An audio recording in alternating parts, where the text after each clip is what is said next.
Hello everyone, मेरा नाम है फूल सिंह और मैं आप सभी का स्वागत करता हूं आपके अपने यूट्यूब चैनल गेट क्लासेस पर। दोस्तों, जैसा कि आप लोगों को मालूम है कि मैं आपको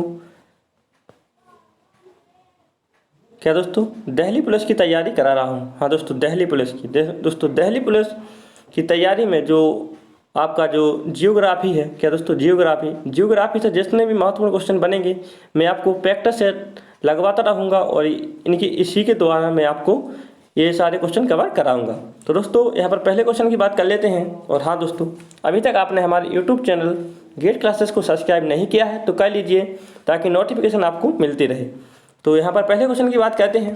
पहला क्वेश्चन है, व्यापारिक स्तर पर किया जाने वाला विभिन्न प्रकार के फलों का उत्पादन कहलाता है। तो पहला ऑप्शन है एपीकल्चर, दूसरा ऑप्शन है सिल्वीकल्चर, तीसरा ऑप्शन है हार्टिकल्चर और चौथा ऑप्शन है मैरीकल्चर। तो यहाँ पर जो पहले का करेक्ट उत्तर होगा क्या होगा दोस्तों? हार्टिकल्चर। यहाँ पर पहले का सी करेक्ट उत्तर हो जाएगा। अगले क्वेश्चन की बात करते हैं। अगला क्वेश्चन है,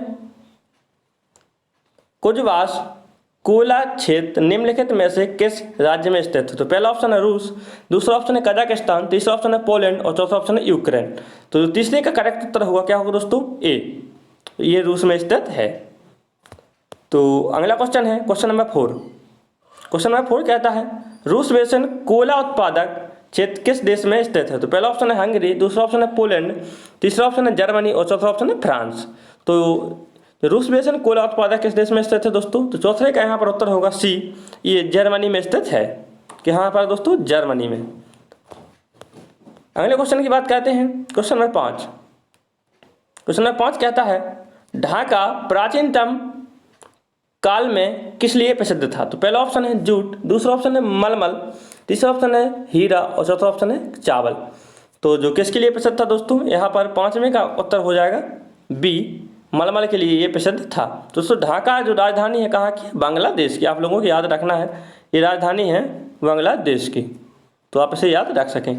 अगले क्वेश्चन की बात करते हैं। अगला क्वेश्चन है, देखिए, ब्यूनस आयर्स निम्न में से किस लिए प्रसिद्ध है? तो पहला ऑप्शन है डेयरी पदार्थ व मांस, दूसरा ऑप्शन है रेशमी वस्त्र, तीसरा ऑप्शन है ऊनी वस्त्र और चौथा ऑप्शन है इनमें से कोई नहीं।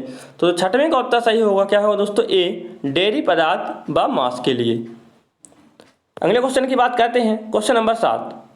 क्वेश्चन नंबर 7 कहता है, निम्न में से कौन सा सर्वाधिक उद्योगकृत देश है? तो पहला ऑप्शन है मलेशिया, दूसरा ऑप्शन है बांग्लादेश, तीसरा ऑप्शन है नेपाल और चौथा ऑप्शन है सिंगापुर। तो सर्वाधिक औद्योगिक देश है कौन सा है दोस्तों? सिंगापुर। तो यहाँ पर 7वें का उत्तर डी करेक्ट हो जाएगा। अगले क्वेश्चन की बात करते हैं। तो अगला क्वेश्चन है क्वेश्चन नंबर 8। आंतरिक जल यातायात हेतु सबसे प्रयुक्त एवं महत्वपूर्ण नदी है?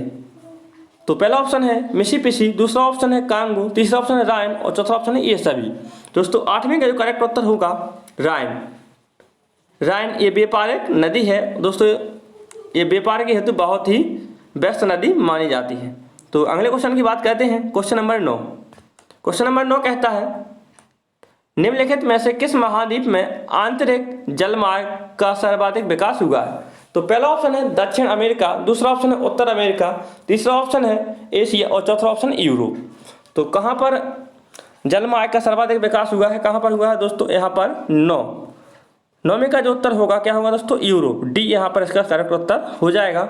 यूरोप में सर्वाधिक विकास हुआ है। तो अगले क्वेश्चन की बात करते हैं। Question number 10। क्वेश्चन नंबर 10 कहता है, सौरमंडल का सर्वाधिक गर्म ग्रह कौन सा है? तो दोस्तों, पहला ऑप्शन है बुध, दूसरा ऑप्शन है पृथ्वी, तीसरा ऑप्शन है शुक्र और चौथा ऑप्शन है मंगल। तो सर्वाधिक गर्म ग्रह है कौन सा है दोस्तों? वह है शुक्र। सौरमंडल का सर्वाधिक गर्म ग्रह कौन सा है? शुक्र। यहाँ पर सी इसका करेक्ट उत्तर हो जाएगा। दोस्तों, शुक्र जो गर्म ग्रह है ये है किसके कारण है? CO2 के कारण। अगले क्वेश्चन की बात कर लेते हैं। तो अगला क्वेश्चन है, पृथ्वी के निकटतम दूरी पर स्थित ग्रह। तो पहला ऑप्शन है बृहस्पति, दूसरा ऑप्शन है बुध, तीसरा ऑप्शन है शुक्र और चौथा ऑप्शन है पृथ्वी। तो जो सबसे निकटतम पृथ्वी के ग्रह है कौन सा है दोस्तों? शुक्र। यहाँ पर 11वें का सी करेक्ट उत्तर हो जाएगा। और दोस्तों, सूर्य के सबसे निकटतम ग्रह कौन सा है? तो कौन सा है? बुध। अगले क्वेश्चन की बात करते हैं। तो ये रहा क्वेश्चन नंबर 12। क्वेश्चन नंबर 12 कहता है, निम्नलिखित में से किस ग्रह को सुबह का तारा कहा जाता है? तो पहला ऑप्शन है शनि, दूसरा ऑप्शन है शुक्र और तीसरा ऑप्शन है बृहस्पति और चौथा ऑप्शन है बुध। तो सुबह का तारा किस ग्रह को कहा जाता है दोस्तों? यहाँ पर करेक्ट उत्तर होगा बी, शुक्र को सांझ या सुबह का तारा कहा जाता है। दोस्तों बात कर लेते हैं अगले क्वेश्चन की। अगला क्वेश्चन है, देखिए, निम्नलिखित ग्रहों से किसे सौंदर्य का देवता कहा जाता है? तो पहला ऑप्शन है शनि, दूसरा ऑप्शन है बुध, तीसरा ऑप्शन है बृहस्पति और चौथा ऑप्शन है शुक्र। तो सौंदर्य का देवता किस ग्रह को कहा जाता है? तो यहाँ पर जो 13 में का करेक्ट उत्तर होगा क्या होगा दोस्तों? डी, शुक्र को सौंदर्य का देवता कहा जाता है। अगला क्वेश्चन है क्वेश्चन नंबर 14। देखिए, सबसे अधिक चमकने वाला ग्रह है? तो पहला ऑप्शन है मंगल, दूसरा ऑप्शन है बुध और तीसरा ऑप्शन है पृथ्वी और चौथा ऑप्शन है शुक्र। तो सबसे अधिक चमकने वाला ग्रह कौन सा होगा दोस्तों?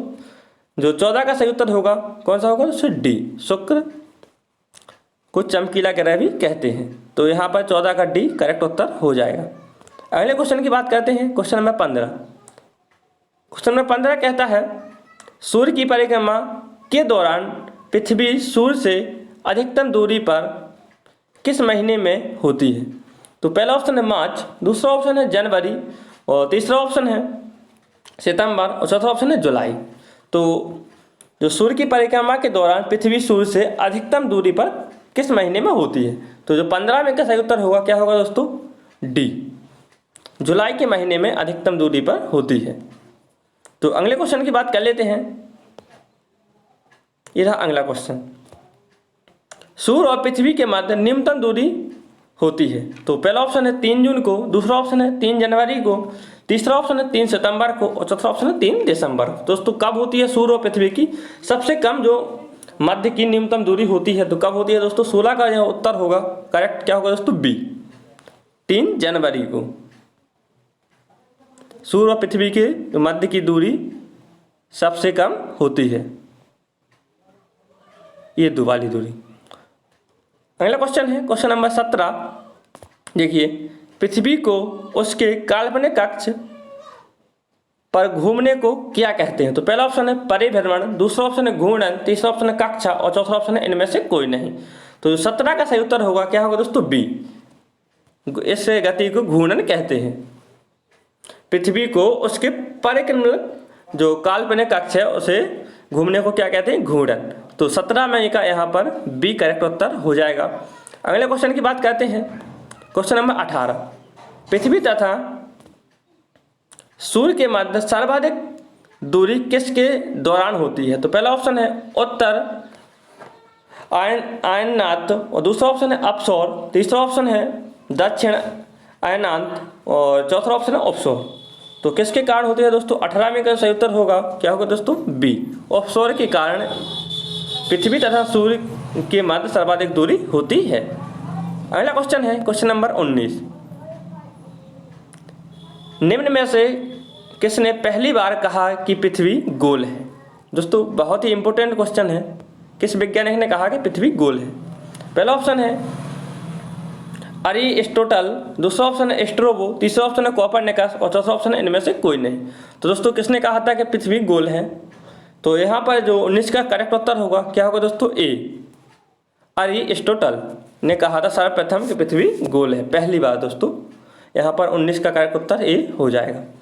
अगला क्वेश्चन है क्वेश्चन नंबर 20। दोस्तों इस सीरीज का लास्ट क्वेश्चन होगा। तो क्वेश्चन कहता है बेलाडेला किसके लिए प्रसिद्ध है? दोस्तों इसका उत्तर आप कमेंट बॉक्स में जरूर बताएंगे। हाँ दोस्तों, इसका उत्तर आप कमेंट बॉक्स में देंगे। दोस्तों अगर वीडियो अच्छा लगे तो प्लीज़ चैनल को शेयर, सब्सक्राइब और लाइक करना ना भूलें। तो दोस्तों जय हिंद, मिलते हैं इससे अगली वीडियो में, तब तक के लिए जय हिंद।